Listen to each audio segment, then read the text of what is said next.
Seguro que en los últimos meses habéis escuchado hablar de una medida que supone un cambio de modelo para ganar calidad de vida, la jornada laboral de 4 días.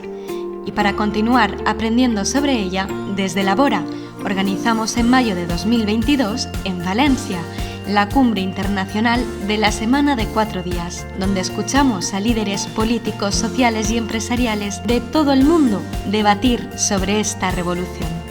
¿Y sabéis qué aprendimos? La jornada de 4 días tiene beneficios sobre la salud, la economía y el medio ambiente.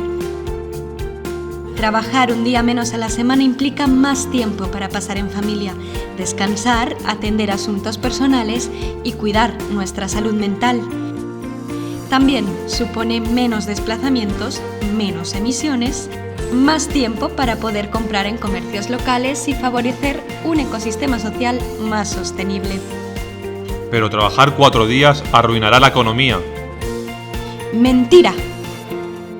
Las diferentes pruebas que se han hecho en diferentes países demuestran que la productividad aumenta. Trabajando menos horas, los trabajadores producen más. Por todo esto y mucho más, continuaremos trabajando para consolidar este nuevo modelo y por fin disfrutar de unas condiciones de vida del siglo XXI.